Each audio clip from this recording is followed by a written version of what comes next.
Good morning to all my dear student. Physics Guru Mayur sir के lecture में आप सभी का स्वागत है। आज अब हम यहाँ पर नए पड़ाव की ओर जा रहे हैं। तो हमारा नेक्स्ट चैप्टर क्या है? Electric charges and field. काफ़ी इजी चैप्टर है, इंटरेस्टिंग चैप्टर है, ब्यूटीफुल चैप्टर है। तो इसमें हम क्या देखने वाले हैं? तो सबसे पहले थोड़ा ओवरव्यू देख ले, इसका क्लासिफिकेशन क्या, कहाँ से इमर्ज हुआ वो देख ले। ये इमर्ज हुआ फिजिक्स के एक ब्रांच से जिसका नाम क्या है? Electrodynamics.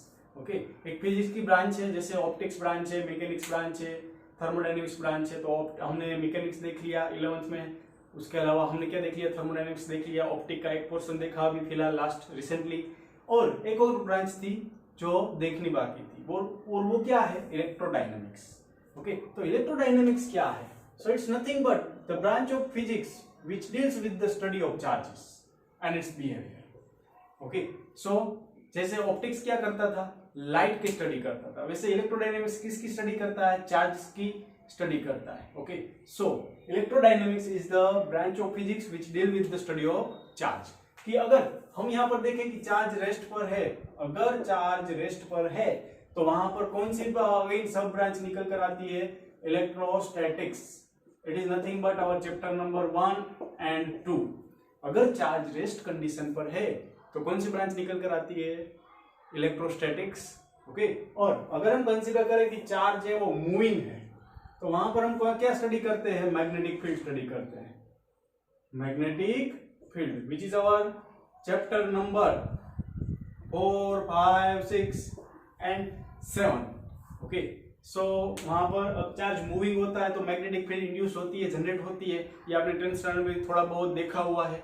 Okay, like solenoid study किया हुआ है। उसके अलावा मैग्नेटिक फील्ड कैसे, इलेक्ट्रोमैग्नेटिक इंडक्शन देखा हुआ है। सारी चीजें यहाँ पर कवर हो जाएगी। नाउ मूविंग चार्ज के अलावा अगर हम कंसीडर करें एक्सेलरेटेड चार्ज, अगर चार्ज मूविंग मतलब v कांस्टेंट है, यहाँ पर मान लेते हैं कांस्टेंट वेलोसिटी से जा रहा है, लेकिन अगर चार्ज एक्सेलरेट होकर जा रहा है तो वहां से क्या निकल कर आता है? वहां पर आता है electromagnetic waves. Okay, one of the most important things that is electromagnetic waves. क्योंकि आप अभी मोबाइल में ये वीडियो देख रहे हो, किसकी बदौलत देख रहे हो? इंटरनेट। सो इंटरनेट कौन से वेव्स की बदौलत पॉसिबल होता है? तो इलेक्ट्रोमैग्नेटिक वेव्स की बदौलत पॉसिबल होता है। ओके, ये सारा चैप्टर में हम पूरी की पूरी एप्लीकेशन देखने वाले हैं। उसके अलावा थर्मोमीटर जो अभी राइट नाउ चेक कर रहे हैं, सबका स्क्रीनिंग कर रहे हैं, एयरपोर्ट पर स्क्रीनिंग कर रहे हैं कि इसको टेम्परेचर ज्यादा है नहीं है, वो कैसे करते हैं? इंफ्रारेड थर्मोमीटर से करते हैं, जिसमें इलेक्ट्रोमैग्नेटिक वेव्स का पोर्शन होता है infrared waves. It's one kind of electromagnetic waves, वो यूज होते हैं। ओके, सो 11th में और 12th में डिफरेंस क्या रहेगा? कि 11th में हमने मैकेनिक्स स्टडी किया जो फील कर सकते थे, थर्मोडायनेमिक्स स्टडी किया फील कर सकते थे, कि हम विजुअलाइज कर सकते थे। चलो कि मैकेनिक्स के लिए अगर हम बोले कि बाइक इतनी स्पीड से जा रहा है, मान लिया इतना फ्रिक्शन लगेगा, यस फील कर सकते हैं, देख सकते हैं। लेकिन अब जो बात हो रही है, अब जो बात हम करने वाले हैं चार्ज की, तो वो क्या है? इनविजिबल है। ओके, मतलब आपको अंतरात्मा को पुकारना पड़ेगा कि वो क्या सोच रहा है। मेरा कहने का मतलब क्या है कि आपको अब इमेजिनेशन पर जाना है। ओके, अब तक हम सिर्फ रियलिटी पर जा रहे थे, अब ये रियलिटी तो है ही, लेकिन इमेजिनेशन आपको करना पड़ेगा कि चार्ज ट्रांसफर हो रहा है। ट्यूबलाइट्स ऑन हुई, ये बत्ती ऑन हुई तो क्या होगा कि चार्ज क्या हुआ? उसमें ट्रांसफर हो रहा है। दिख रहा है? नहीं दिखेगा। लाइक ऐसे ऐसे कर रहा हूं, इसमें यहाँ रब कर रहा हूं कोई चीज, तो चार्ज ट्रांसफर हो रहा होगा, लेकिन दिखेगा नहीं। So it's all about what? Imagination. So आपका इमेजिनेशन लेवल है वो थोड़ा ज्यादा होना चाहिए। ओके, सो ये चैप्टर हार्ड इतना लगने वाला नहीं है। सो चलो अभी हम हमारे एग्जैक्ट चैप्टर पर आ जाए, इलेक्ट्रिक चार्जेस एंड फील्ड। तो यहाँ पर अभी हम स्टडी कर रहे हैं, it's a branch of electrostatics in which study is considered when charge is at rest. Okay, so इस चैप्टर का टाइटल जो दिया हुआ है electric charge. So electric charge का डेफिनेशन क्या होगा उसको हम क्यू के साथ दिखाते हैं। स्मॉल क्यू दिखाओ, कैपिटल क्यू दिखाओ। So what do by electric charge? So it is nothing but the intrinsic property of a material. Okay, charge क्या है? Intrinsic property of matter due to which object can exert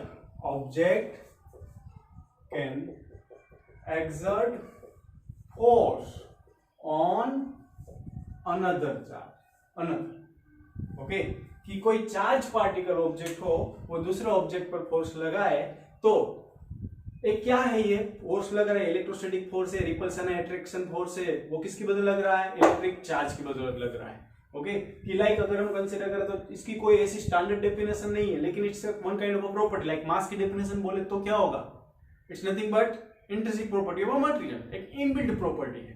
similarly charge भी क्या है, inbuilt property है, जिसका काम क्या होता है, अट्रैक्टिव फोर्स लगाना या फिर रिपल्सिव फोर्स लगाना, ओके। तो it is what definition of charge, electric charge. तो अगर हम चार्ज को क्लासिफाई करना चाहे तो पहले तो उसका यूनिट देख लें, तो यूनिट क्या होता है, कूलम होता है, ओके। चार्ज किस में मेजर करते हैं, कूलम में, ओके। कि लाइक आपको ये फॉर्मूला मालूम होगा, I is equal to Q by T, so Q is equal to what, I into T. तो उसका दूसरा यूनिट क्या निकलेगा, एम्पियर इंटू सेकंड, ओके। और डायमेंशनल फॉर्मूला बनाए तो dimensional formula ampere fundamental unity, fundamental quantity, second fundamental quantity, so we can write ampere का A1 और टाइम का T1, सो औचर-तरसी। So dimensional formula for charge is what, औचर-तरसी, मतलब A1 औचर, T1 मतलब तरसी, सो A1 T1, so it is the dimensional formula of charge. And one another thing, that is what, it's a scalar quantity, okay. Electric charge क्या है, scalar quantity, उसको कोई direction की जरूरत नहीं होती है। So it means very basic things about electric charge. और अगर हम चार्ज को डिफाइन करना और आगे स्टडी करें तो इलेक्ट्रिक चार्ज है वो दो काइंड्स के होते हैं mainly, that is what, positive charge and negative charge. Like positive charge किसका होता है, प्रोटॉन का होता है, नेगेटिव चार्ज किसका होता है, इलेक्ट्रॉन का होता है। So charge can be classified in two ways, one that is positive charge, another one that is negative charge. Proton का चार्ज पॉजिटिव होता है, कितनी वैल्यू होती है, 1 इलेक्ट्रॉन की वैल्यू ऑफ इलेक्ट्रिक चार्ज कितना होता है, इलेक्ट्रॉन के लिए अगर हम जाएंगे तो 1.6 into 10 to the power -19 coulomb, और प्रोटॉन के लिए चार्ज के लिए अगर हम जा रहे हैं तो plus 1.6 into 10 to the power -19 coulomb, okay. तो ये काफी बेसिक चीज है जो आप 8th स्टैंडर्ड में स्टडी कर चुके हो, लेकिन ये बेसिक चीजें आपको यहाँ पर अप्लाई करनी होती है कि लाइक पॉजिटिव और पॉजिटिव चार्ज है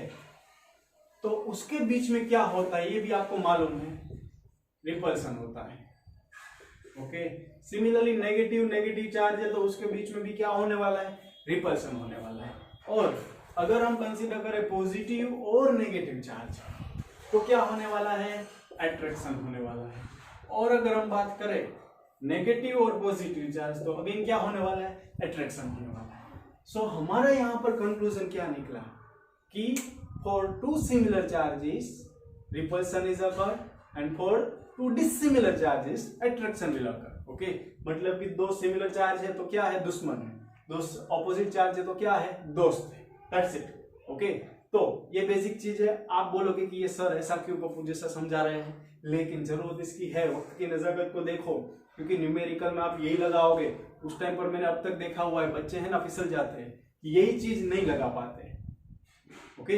ये हम बोलते हैं ना कि भाई ये आता है तो बोलते आता है, लेकिन लगाना होता है उस टाइम पर ये भूल जाते हैं, ऐसी चीजें भूल जाते हैं। सो बी केयरफुल, ओके। ये कंपल्सरी आपको याद होगा लेकिन लगाना है, सो बी केयरफुल, ओके।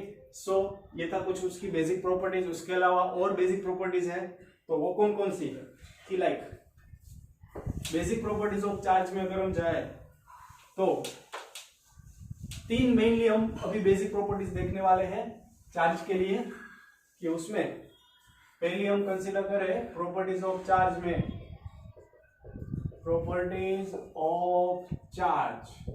तो फर्स्ट है additivity, another one that is quantization, and another one conservation of charge, conservative property. So additivity property क्या है कि हमने जैसे सबसे पहले बोला कि चार्ज है वो क्या है, स्केलर क्वांटिटी है। मतलब कि मान लो कि अगर ये सिस्टम में कंसीडर कर रहा हूं, इस सिस्टम में एक चार्ज है +2e, दूसरा चार्ज है -3, तीसरा चार्ज है +7e, चौथा, अभी 3 चार्ज है, तो इसका नेट चार्ज कितना, तो हमने बोला कि स्केलर क्वांटिटी है। तो नेट चार्ज कितना होगा? So net charge that is what +2e -3 +7, मतलब जो साइन है ना उसको लेकर एडिशन करना है। सो it is nothing but additive properties. Okay, मतलब कि आप फिर से समझो कि ये कितना हो जाएगा 6e। So it's additive property, we can add by algebraically. Okay, so अब एक और एग्जांपल कि चार्ज ही क्यों यहां पर हम इलेक्ट्रॉन का ही क्यों कंसीडर कर रहे हैं। ओके, कि लाइक आप सिंपली कोई भी एटम का स्ट्रक्चर जानते हो कि सेंटर में क्या होने वाला है, न्यूक्लियस होगा, और इलेक्ट्रॉन है वो उसकी आउटर मोस्ट ऑर्बिट में होता है। मान लो कि अभी मेरे पास कोई एटम है, उसमें 4 इलेक्ट्रॉन आउटर मोस्ट ऑर्बिट में घूम रहे हैं। तो अगर मैं बोल रहा हूं कि ये न्यूट्रल है, ये एटम क्या है, न्यूट्रल है, फिर से समझो कि मेरे पास एक एटम है और न्यूट्रल है, तो क्या उसका मतलब ये हम कंसीडर कर सकते हैं कि उसमें इलेक्ट्रॉन नहीं है? सोचना, अगर आप ये सोच रहे हो कि कोई भी न्यूट्रल एटम है उसमें इलेक्ट्रॉन नहीं है तो आप गलत हो। इलेक्ट्रॉन है, बी केयरफुल, ध्यान से समझना कि अगर मैं बोल रहा हूं कि कोई न्यूट्रल एटम है तो उसमें इलेक्ट्रॉन नहीं है, नहीं, इलेक्ट्रॉन है, इलेक्ट्रॉन है, लाइक मैंने बोल दिया कि 4 इलेक्ट्रॉन है, तो उतने ही क्या होगा, प्रोटॉन 4 हो गए। मतलब अगर नंबर ऑफ इलेक्ट्रॉन्स और प्रोटॉन सेम है इसलिए हम बोलते हैं न्यूट्रल है। कोई भी चीज न्यूट्रल होती है उसका मतलब ये नहीं होता कि उसमें इलेक्ट्रॉन नहीं है। सो सबसे पहली चीज ये ध्यान में आपको रखना है। ओके, कि लाइक इसमें मैंने बोला कि 1 2 3 4 5 6 इलेक्ट्रॉन आउटर मोस्ट ऑर्बिट में, और मैंने बोला ये न्यूट्रल है। यस, पॉसिबल है। क्यों? क्योंकि उतने ही प्रोटॉन क्या हो गए, अंदर हो गए। लेकिन अगर मैं 1 इलेक्ट्रॉन निकाल दूं यहां से, तो अब इस पर चार्ज कितना हो जाएगा? अगर मैं 1 इलेक्ट्रॉन यहां से निकाल दूं तो अब इस पर चार्ज कितना हो जाएगा, 1 2 3 4 5। लेकिन हमें क्या कंसीडर करना है कि मेरी बात समझो ध्यान से फिर से, कि मैं आपको क्या समझा रहा हूं कि मान लो कि ये न्यूट्रल एटम है, उसमें से मैंने 1 इलेक्ट्रॉन है ना बाहर निकाल दिया, तो इस पर चार्ज क्या होगा, 1 इलेक्ट्रॉन कम है, 1 निकाला, मान लो कि 10 इलेक्ट्रॉन है यहां पर, 1 इलेक्ट्रॉन निकाल दिया तो अब चार्ज कितना हुआ, 9 इलेक्ट्रॉन बचे। मतलब अब इसका चार्ज क्या हो गया, न्यूट्रल है तो प्लस हो गया। सो बी केयरफुल, ये मैं काफी सिंपल और बेसिक चीज समझा रहा हूं।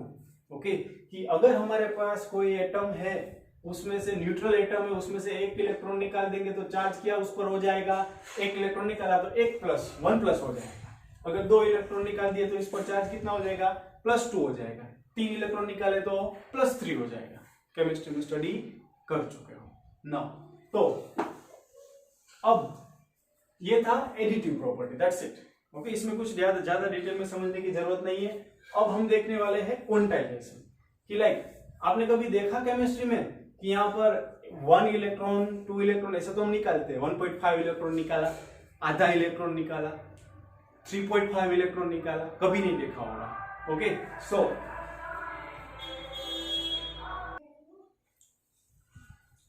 सो एडिटिव प्रॉपर्टी ये था। अब हम देखेंगे क्वांटाइजेशन ऑफ चार्ज। तो क्वांटाइजेशन का मतलब क्या होता है, मैं अभी डिस्कस कर रहा था कि इलेक्ट्रॉन है, अगर हम देखेंगे कि कोई भी मटेरियल होता है उसमें से इलेक्ट्रॉन निकालते हैं, हम बोलते हैं 1 इलेक्ट्रॉन निकाला, 2 इलेक्ट्रॉन निकाला, 5 इलेक्ट्रॉन निकाला, 10 इलेक्ट्रॉन निकाला, लेकिन हमने कभी ये नहीं देखा कि 1.5 इलेक्ट्रॉन निकाला। इलेक्ट्रॉन को आधा नहीं कर सकते। ओके, तो ये ध्यान रखना है, मतलब कि कोई भी चीज होती है उसमें इलेक्ट्रॉन हम ऐड करते हैं या रिमूव करते हैं, पर्टिकुलर डिस्क्रीट नंबर में करते हैं। ओके, तो डिस्क्रीट नंबर का मतलब क्या है कि डिस्क्रीट नंबर अगर हम बोले कि अगर हम रिप्रेजेंट करें तो Q is equal to N से कर रहे हैं, मतलब कि minimum amount of electron can be added और remove, that is what, it may be 1 2 3 4 5, ऐसे कोई भी नंबर हो सकता है। सो that is what, quantization of charge. In simple way, total number of charges in any atom is nothing but integral multiple of electron. Okay, कि कोई भी material के अंदर चार्ज कितना हो सकता है, इलेक्ट्रॉन के इंटीग्रल मल्टीपल देता, मतलब 2e 3e 4e, लेकिन 0.5 1.5 ऐसा नहीं होगा। ओके, कि मैं अगर आपको पूछूं कि अगर मैं बोलूं कि कोई एक मटेरियल है उसमें से मैंने 12.5 इलेक्ट्रॉन निकाला, पॉसिबल है? नहीं है। लेकिन अगर मैं बोलूं कि 12 इलेक्ट्रॉन निकाले, यस, डेफिनेटली पॉसिबल है। So here it is what, quantisation of charge. Okay, कि minimum amount by which electron can be added और remove, that is nothing but quantization. Now next, that is what, conservation of charge. कि मान लो कि एक isolated system है, ये क्या है, आइसोलेटेड सिस्टम है। अब मैंने बोल दिया कि इस आइसोलेटेड सिस्टम में यहाँ पर +2e है, +5e है, -3 है। कितना चार्ज हुआ, टोटल चार्ज आप कंसीडर करो एडिटिविटी प्रॉपर्टी लगाकर, तो 5 + 2 7 - 3, सो टोटल इसका कितना हुआ 4e प्लस। अब अगर मैं यहां पर इसी सिस्टम में कुछ गड़बड़ी करके, ध्यान रखना मैं क्या बोल रहा हूं, कुछ गड़बड़ी करके +2e की जगह पर -4e रख देता हूं, यहां पर +7e रख देता हूं और +e रख देता हूं, कुछ इसमें इंटरेक्शन हुआ, चार्ज का इधर उधर लेन देन हुआ, 3 ऑब्जेक्ट थे, 3 बॉडी थी, उसमें चार्ज का लेन देन हमने किया और ऐसा चार्ज रख दिया, तो अगेन आप नेट चार्ज देखो 7 + 1 8 - 4 कितना 4 है। तो क्वांटाइजेशन ऑफ चार्ज क्या कहता है कि total charge for an isolated system remains always conserved. It's similar like laws of conservation of mass, total mass of an isolated system remains conserved. Laws of conservation of energy क्या कहता है, total energy of an isolated system remains conserved. Similarly conservation of charge क्या कहता है, total charge of an isolated system remains conserved. इसका मतलब क्या है, चार्ज सिर्फ अंदर इंटरेक्शन कर सकता है, लेकिन नेट चार्ज है सिस्टम का वो कितना रहने वाला है, जितना है पहले उतना ही रहेगा। पहले +4 ही था तो बाद में भी कितना रहेगा +4 ही।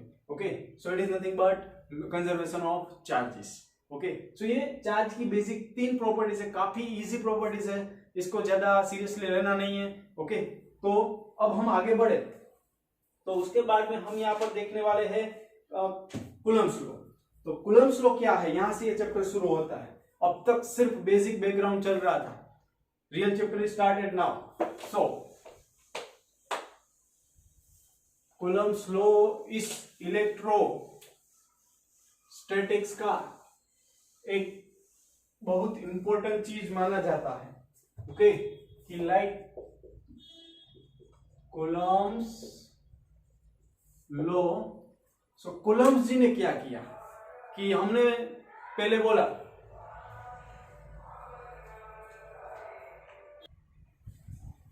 दो सिमिलर चार्जेस होते हैं, उसमें क्या होता है, रिपल्सन होता है, और दो ऑपोजिट चार्जेस होते हैं उसमें अट्रैक्शन होता है। तो सिमिलरली अभी हमें यहाँ पर कूलम्ब्स लॉ में इसके लिए हमने बोला कि ये फोर्स रिपल्सिव फोर्स लगाएगा, अट्रैक्टिव फोर्स लगाएगा, लेकिन कितना, तो वो हमें कौन फाइंड करके देता है, कूलम्ब्स लॉ। ओके, तो कूलम्ब्स लॉ में जब अभी हम कंसीडर करें कि दो चार्जेस है Q1 Q2, मान लो कि दोनों पॉजिटिव चार्जेस है, तो अगर हम बोले कि गिवन स्पेस में ये दो चार्जेस है वो r डिस्टेंस पर रखे, तो क्या होगा, फोर्स लगेगा, वो आप जानते हो, कितना लगेगा वो हमें फाइंड करना। तो वो कौन देता है, कूलम्ब्स लॉ। कि लाइक पहला वाला पॉजिटिव चार्ज दूसरे पर फोर्स लगाएगा। अब हमने बोला कि रिपल्सिव फोर्स है, अगर ये Q1 और Q2 का रिपल्सिव फोर्स है, तो Q1 Q2 पर कौन सी डायरेक्शन में रिपल्सिव फोर्स लगेगा, डेफिनेटली वो क्या करेगा, उसको धक्का मारेगा। तो ये धक्का मारेगा तो मतलब ये फोर्स ऑन सेकंड चार्ज, लेकिन किसकी वजह से लगा, फर्स्ट चार्ज। सिंबल समझना। सिमिलरली अगर Q1 के लिए मैं जाऊं तो Q1 पर अगर हम कंसीडर करें कि ये Q2 वाला है, अगेन दोनों के बीच में रिपल्सिव फोर्स, मतलब ये 2 1 पर क्या करेगा, उसको धक्का लगाएगा। So finally it's what, force on 1 due to 2। Similarly अगर हम यहां पर देखें कि डिस्टेंस r है, तो ये कूलम्ब्स लॉ क्या कहता है, force acting between two charges placed at certain distance in a given space is directly proportional to product of their charges and is inversely proportional to square of the distance between them. Okay, कि दो charges को r distance पर रखा हुआ है, तो उसमें जो फोर्स लगेगा वो कितना होगा, directly proportional to what, product of their charges, and inversely proportional to what, product of their charges, sorry square of the distance between them. So अब प्रोपोर्शनल साइन हटानी है तो हमें कुछ कांस्टेंट इंट्रोड्यूस करना पड़ेगा, तो उसको हमने बोल दिया k। So k stands for Coulomb's constant, so Q1 Q2 by r square where k that is what Coulomb's constant। Okay, so इसको हम बोलेंगे कूलम्ब्स कांस्टेंट। तो उसकी वैल्यू कितनी होती है, फिक्स्ड होती है, k that is what 9 × 10⁹ 9। अब यूनिट निकालना है, कहां से निकालोगे, यहां पर k को सब्जेक्ट बना लो, so that is fr² by Q1 Q2। So force का यूनिट न्यूटन, आर स्क्वायर का मीटर स्क्वायर, और चार्ज का कूलम है, दूसरा charge coulomb, so finally it's what newton metre square पर कूलम स्क्वायर। के को एक और तरीके से रिप्रेजेंट कर सकते हैं, के that is what 1/4 pi epsilon not. तो एप्सिलॉन नॉट क्या है? सो अगेन ये आपके सामने नया टर्म आया, पहली बार आया। So it is what permittivity of free space. Epsilon naught that is what permittivity of free space. तो परमिटिविटी क्या है? So it's the characteristics of the medium due to which how much amount of force is acting in decide. Okay, कि permittivity क्या है? It's a characteristics of medium, कि medium की characteristics से जो डिसाइड करेगी कि फोर्स लगेगा तो कितना लगेगा, कितना नहीं लगेगा। दो चार्जेस को एयर में रखा है तो फोर्स कुछ लग रहा है, लेकिन पानी में ले जाएंगे तो डेफिनेटली फोर्स चेंज हो जाएगा। सो it is depend on what permittivity. Okay, तो परमिटिविटी क्या है? कैरेक्टरिस्टिक्स है मीडियम की जो डिसाइड करती है कि फोर्स लगेगा तो कितना लगेगा, कौन से मीडियम में कितना लगेगा। सो एप्सिलॉन नॉट बोला है, मतलब वो क्या है? परमिटिविटी ऑफ फ्री स्पेस, मतलब वैक्यूम के लिए है। एयर बोलो, जनरली हम आइडियली देखें तो ये वैक्यूम होगा, वरना एयर के लिए कंसीडर करते हैं। Okay, so epsilon naught that is what permittivity of free space. So ये कूलम्ब्स लॉ है। लेकिन अभी हमें यहाँ पर इसको वेक्टर फॉर्म में भी देखना है, इसकी वैल्यू अभी फाइंड करें एप्सिलॉन नॉट की तो क्या होगी। सो एप्सिलॉन नॉट दैट इज 1/4 पाई के, और के की वैल्यू हमने बोली कि 9 × 10 to the power 9 होती है। सो 1/4 पाई × 9 × 10 to the power 9, और एप्सिलॉन नॉट और के एक दूसरे से रेसिप्रोकल में, तो उन्हीं यूनिट क्या हो जाएगा? चेंज हो जाएगा। सो कूलम स्क्वायर पर newton per metre square. So finally इसकी वैल्यू होती है 8.85 × 10 to the power -12 coulomb square पर newton per metre square. So epsilon naught की वैल्यू ये हो गई, जो हम अब से हर बार यूज करेंगे जब भी जरूरत पड़ेगी। 8.85 × 10 to the power -12 coulomb square पर newton metre square. Okay, now अब हम आगे देखें कूलम्स लॉ वेक्टर फॉर्म में देखेंगे कि वेक्टर फॉर्म में क्या होगा। तो उससे पहले इसका एग्जांपल कंसीडर करो कि मान लो कि मेरे पास 2 कूलम चार्ज है, यहाँ पर 5 कूलम चार्ज है। ओके, और दोनों को मैंने रखा हुआ है 1 मीटर की दूरी पर, तो इन दोनों के बीच में फोर्स कितना लगेगा? काफी सिंपल क्वेश्चन मैं आपको समझा रहा हूं। ओके, कि दोनों के बीच में फोर्स फाइंड करना है। फॉर्मूला क्या है? K Q1 Q2/r²। तो K 9 × 10 to the power 9, charge पहले का 2 कूलम, दूसरे का 5 coulomb, divide by 1 square. So finally 5 × 2 = 10, so 9 × 10 to the power 10 Newton. So in that way we can find the force between two charges. I hope अब ये Coulomb's law clear हो चुका होगा। Okay, now अब हम next देखेंगे Coulomb's law in vector form. ये देखो मैंने कोई भी जगह पर डायरेक्शन नहीं दिखाई है, सिर्फ यहाँ पर सिर्फ बोल दिया था, बाकी डायरेक्शन हमने कंसीडर नहीं की हुई है। लेकिन अगर डायरेक्शन को इंक्लूड करें तो कूलम्स लॉ कैसे रिप्रेजेंट कर सकते हैं? So let us see. Okay, now coulomb's law in vector form.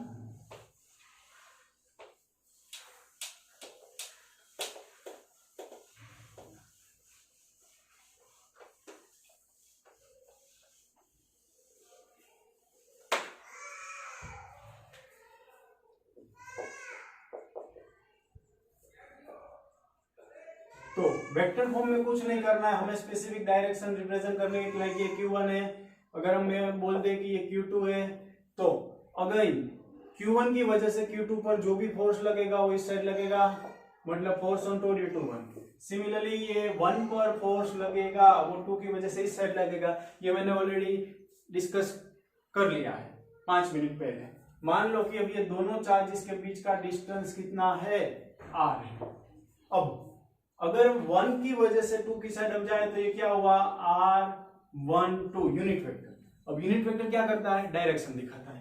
Okay, कि 1 to 2 अगर फोर्स लग रहा है तो क्या होगा? r12। अगेन 2 to 1 अगर फोर्स लग रहा है तो वो क्या होगा? r21। यूनिट वेक्टर क्या दिखाता है कि अगर मैं बोलूं कि सेकंड है, वो फर्स्ट पर फोर्स लग रहा है, तो हम कहां से कहां जाएंगे? सेकंड को फर्स्ट जाएंगे। ओके, और फर्स्ट चार्ज है वो सेकंड पर फोर्स लगा रहा है तो क्या करेंगे? 1 to 2 जाएंगे। तो ये r12 और r21 क्या है वो आपको समझना पड़ेगा। ओके, नाउ अब वेक्टर फॉर्म में हमें जाना है। स्केलर फॉर्म में कूलम्स लॉ क्या है वो आप भली भांति जान गए चुके हो कि k q1 q2 by r square, ये जानते हो ना। अब वेक्टर फॉर्म में अगर मैं लिखूं तो कैसे लिख सकता हूं कि अभी मैं कहां पर फोर्स फाइंड करना चाहता हूं, so force on charge q2 due to charge q1, तो फोर्स ऑन 2 ड्यू टू 1 लगाना है। So force on 2 due to 1 vector form में, डायरेक्शन जरूरी है, फोर्स वेक्टर क्वांटिटी इसलिए। So k q1 q2 by r square, distance तो as it is रहेगा, फिर भी आप रिप्रेजेंट करना चाहो तो कर सकते हो मल्टीप्लाई बाय, और यूनिट वेक्टर डायरेक्शन के लिए क्या करते हैं r। अब 2 पर फोर्स लग रहा है, किसकी वजह से, 1 की वजह से, मतलब कि 1 to 2 जाएंगे, फोर्स लग रहा है कौन सी डायरेक्शन में लग रहा है, 1 to 2, सो यूनिट वेक्टर कौन सा आएगा, r12 आएगा। घूम गए, घूमना नहीं है, फोर्स की डायरेक्शन जो है उसकी डायरेक्शन का यूनिट वेक्टर लेना है, दैट्स इट।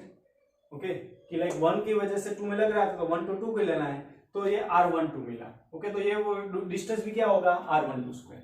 अगेन r12 को सिंप्लीफाई करना चाहो, कोई भी यूनिट वेक्टर की डेफिनेशन क्या है याद करो कि vector r12 divide by magnitude r12, 11th standard का है। यूनिट वेक्टर की definition theta cap a, that is what, vector a divide by magnitude of a, तो सेम चीज लगाई, unit vector r12 that is what, vector r12 divide by magnitude of r12। So force on 2 due to 1, so we can also write k q1 q2 by r12 cube into r12 vector, so f21 मिला, that's it। Similarly, अगर हमें force acting on charge 1 find करना है due to charge q2, तो क्या करेंगे, तो आप देखो 1 पर दूसरा वाला चार्ज कौन सी डायरेक्शन में फोर्स लगा रहा है, ऑपोजिट, मतलब f12 लगाएंगे, that is what k q1 q2 by r। अब यहां से आपको सोचना है कि किस पर फोर्स लग रहा है, 1 पर, कौन लगा रहा है, 2, तो कौन सी डायरेक्शन में जाएंगे, 2 से 1, सो 2 से 1 मतलब r21 square into unit vector of r21।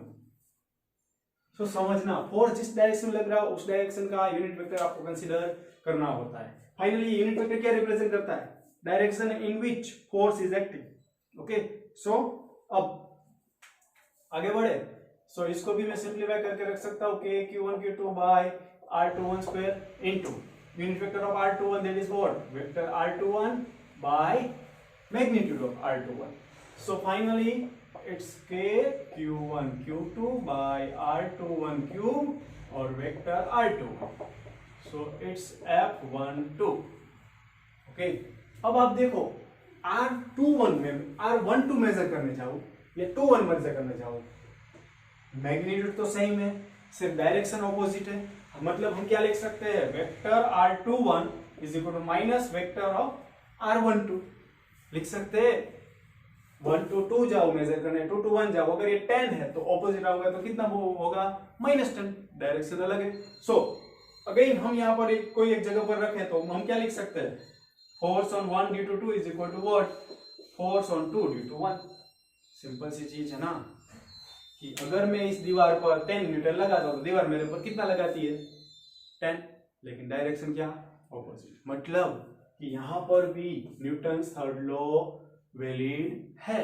Okay, कि अगर पहला वाला चार्ज दूसरे वाले चार्ज पर 20 न्यूटन लगा रहा है तो दूसरा वाला चार्ज पहले वाले पर कितना लगाएगा, 20 न्यूटन, लेकिन डायरेक्शन क्या होगी, opposite.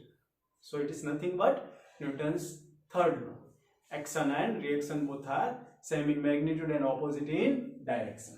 okay, so here it is what, Coulomb's law in vector form।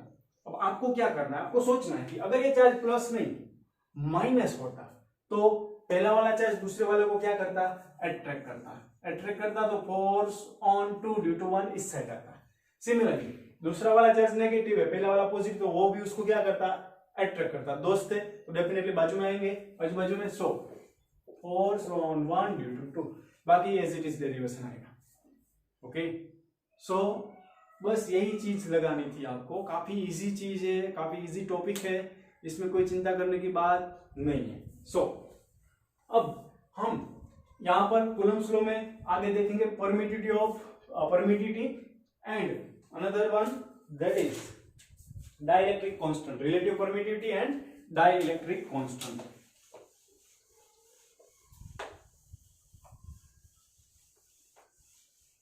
आज की थियरी का last topic,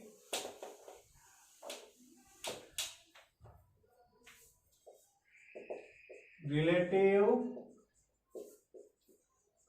permittivity and dielectric constant. Okay, और सॉरी, तो रिलेटिव परमिटिविटी क्या है? मैंने अभी आपको थोड़ी देर पहले समझाया, परमिटिविटी इज व्हाट?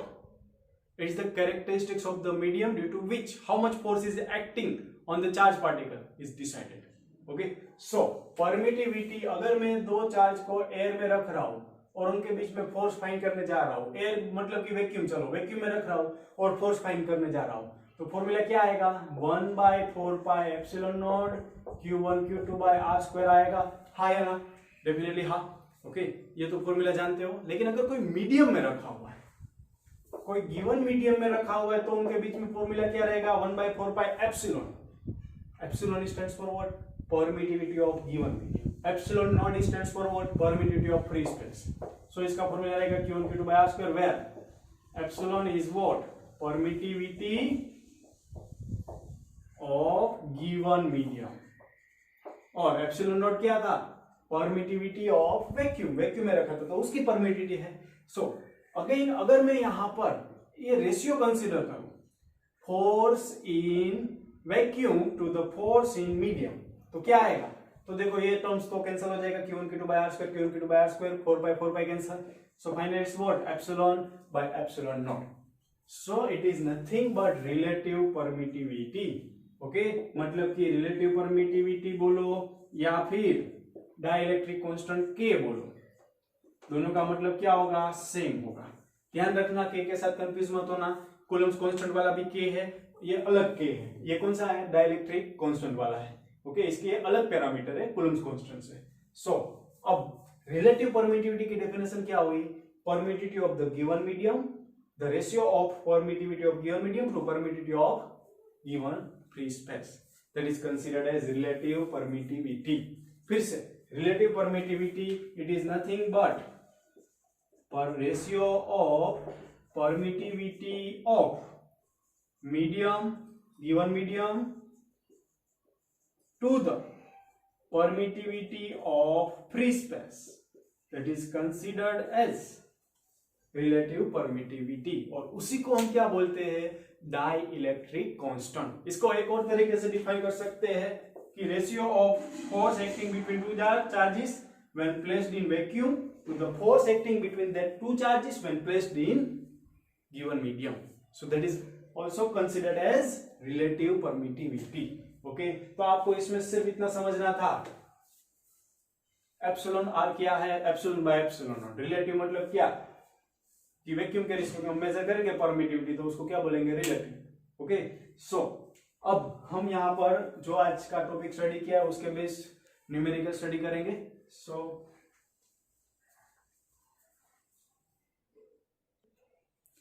अब हम यहाँ पर न्यूमेरिकल में देख रहे हैं कि दो आइडेंटिकल स्फीयर हमें दिए हुए हैं, ए और बी। आइडेंटिकल स्फीयर मतलब साइज सेम है और दोनों पर चार्ज भी अभी सेम है, क्यू है। ओके, तो अब जब अभी उनको कितने डिस्टेंस पर रखा हुआ है? स्मॉल आर डिस्टेंस पर रखा हुआ है। अब हम क्या कर रहे हैं? तीसरा अनचार्ज स्फीयर, कि जब जो तीसरा स्फीयर है अनचार्ज स्फीयर है, आइडेंटिकल साइज में। अब अनचार्ज है मतलब उस पर चार्ज कितना हुआ? 0। उसको सबसे पहले किसके साथ कांटेक्ट में लाते हैं? ए के साथ। तो जब ए के साथ कांटेक्ट में लाएंगे तो क्या होगा कि ए पर चार्ज क्यू है, इस पर 0 है। दो स्फीयर एक दूसरे के साथ कांटेक्ट में आएंगे तो कब तक चार्ज ट्रांसफर होगा? डेफिनेटली चार्ज ट्रांसफर होने वाला है। दो सिंटेक्स की टंकी आइडियल साइज में है, एक पूरी भरी हुई है, दूसरी खाली है, दोनों को कनेक्ट करोगे क्या होगा?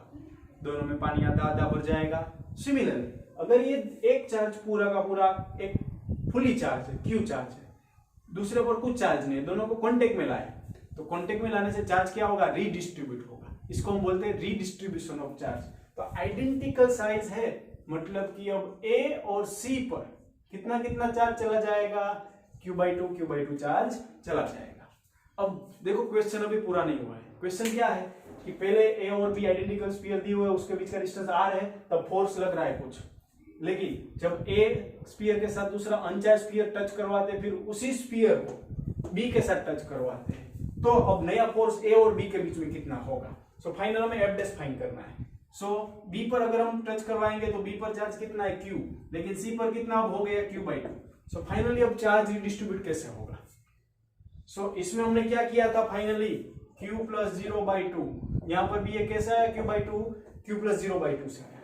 लेकिन यहाँ पर अगेन हम b और c के लिए जाए तो क्या आएगा, जितना चार्ज टोटल है उसका आधा आधा डिस्ट्रीब्यूट होगा।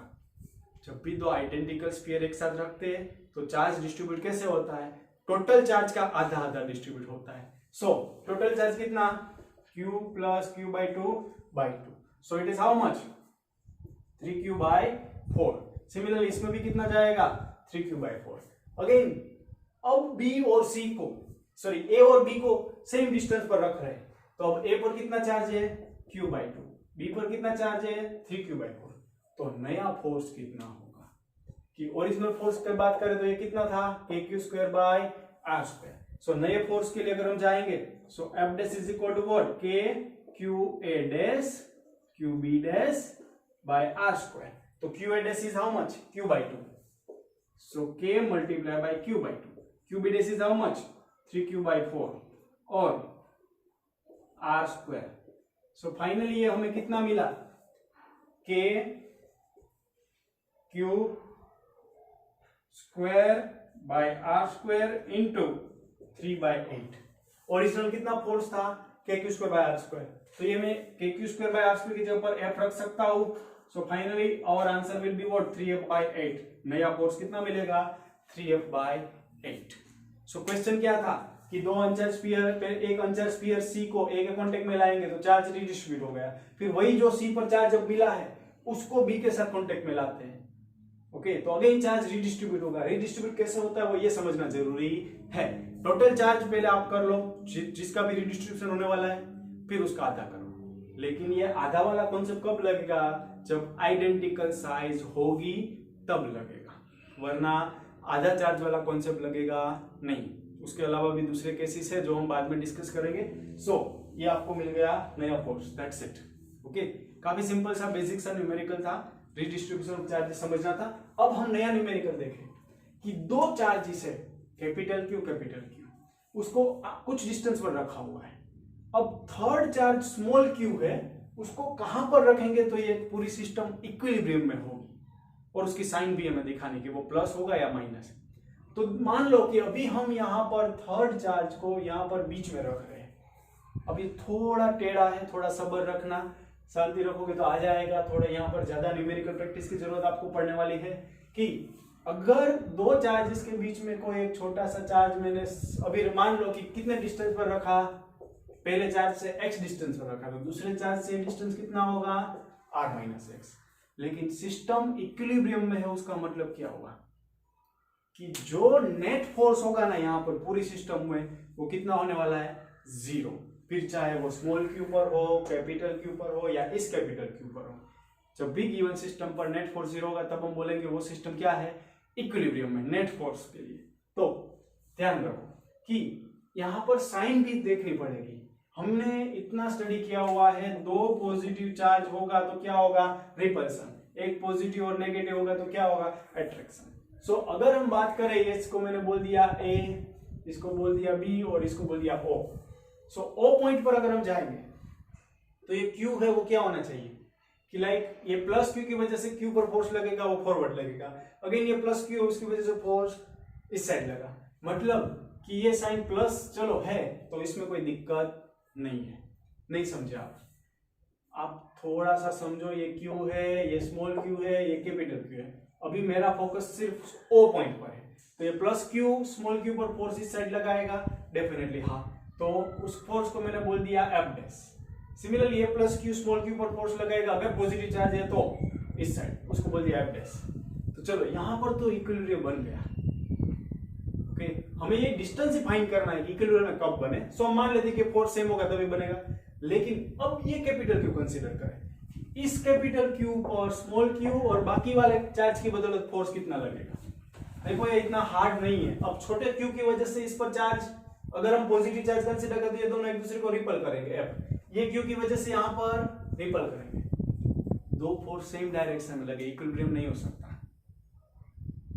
सो थोड़ा प्रैक्टिकली सोचो, यही क्वेश्चन को है ना मैं आपको दूसरे डेटा में समझा रहा हूं, ओके।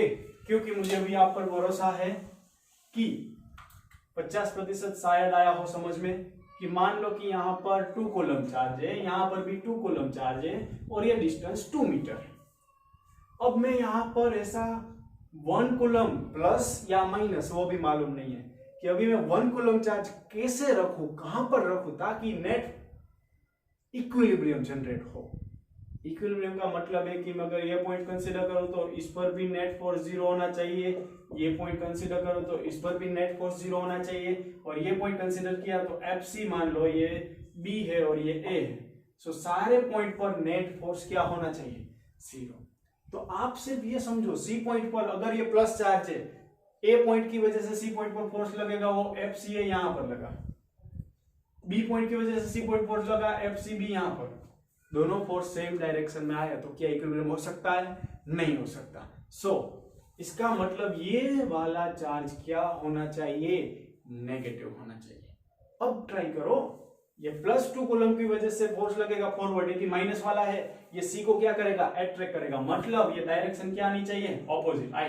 देखो force on C due to B, तो जो C पॉइंट पर फोर्स लग रहे हैं, एक फॉरवर्ड लग रहा है एक बैकवर्ड, या इक्विलिब्रियम के चांसेस बनते हैं। ओके, इक्विलिब्रियम मतलब क्या होता है कि लाइक इस बॉडी पर 10 न्यूटन फॉरवर्ड लग रहा है, तो जब 10 न्यूटन बैकवर्ड लगेगा तो हम क्या बोलेंगे, इक्विलिब्रियम में है। सो सेम तरीके से ये नाउ A पॉइंट की बात करें, ये 2 कूलम A पॉइंट पर फोर्स लगाएगा FAC इस साइड, सिमिलरली ये -1 कूलम होगा तो ये अपनी साइड खींचेगा FAB, force on A due to B। सो ये पॉसिबिलिटीज बनती है। तो यही डेटा आपको वेरिएबल के फॉर्म में दिए हैं। सो वेरिएबल के फॉर्म में आपको क्या स्टडी करना है, यहां पर चार्ज तो आपको दे ही दिया है QQ, तो ये चार्ज की साइन क्या होनी चाहिए, अभी आपको मालूम पड़ गया, माइनस होनी चाहिए। कहीं को, क्योंकि नेट फोर्स यहां पर 0 वरना बनता नहीं था, ना ही यहां पर बन रहा था। Okay, due to other charges आपको नेट फोर्स 0 बनाना होता है। So at O net force is equal to what, 0। मतलब हम ये भी बोल सकते हैं कि force on O due to A is equal to force on O due to B। समझ रहे हो, अगर इक्विलिब्रियम में आपको कंसीडर करना है तो उस पर नेट फोर्स 0 होना चाहिए, मतलब एक फॉरवर्ड होगा एक बैकवर्ड होगा, तो दोनों की अगर स्केलर फॉर्म में लिखे तो क्या होगा, equal. So force on O due to A, so KQ by R², लेकिन उन दोनों के बीच का डिस्टेंस कितना है, x। सो x², साइन लेनी है तो ले लो साथ में, नाउ साइन नहीं लोगे तो भी अभी कोई फर्क पड़ने वाला नहीं है, इज इक्वल टू OB के बीच में फोर्स फाइंड करना है, तो K capital Q minus Q by R minus x²। So KQ गया, so R minus x² is equal to x²। So finally square root लो दोनों side, so R minus x is equal to x, so x is equal to what, R by 2। So यहां से हमें क्या पता चला कि छोटा जो स्मॉल Q चार्ज है उसको कितने डिस्टेंस पर रखेंगे, कैपिटल Q से R/2 डिस्टेंस पर रखेंगे तो इस सिस्टम क्या होगी, इक्विलिब्रियम में होगी। कोई भी साइड से रखो, इस साइड से भी कितना हुआ, R/2। देखो काफी बेसिक न्यूमेरिकल है, अभी आपके सामने से पहला न्यूमेरिकल है, इसलिए शायद हो सकता है कि थोड़ा बहुत दिमाग घूम जाए, लेकिन कॉन्सेप्ट कौन सा लगाना है, इक्विलिब्रियम का। और इक्विलिब्रियम कब होता है वो प्रैक्टिकली आपको सोचना है कि पॉजिटिव चार्ज है तो फोर्स कौन सी साइड लगेगा। मैंने स्टार्टिंग में बोला था कि आप यहां पर सोचोगे कि पॉजिटिव चार्ज होगा तो रिपल्सिव फोर्स लगेगा, ये मैं समझा क्यों रहा हूं, लेकिन अब आपको समझ में आया होगा कि वो डिस्कशन क्यों किया। So that's it, okay. So ये था यहां पर फाइनल आंसर इसका, और इसका नेचर क्या होना चाहिए, नेगेटिव होना चाहिए। Okay, so thank you.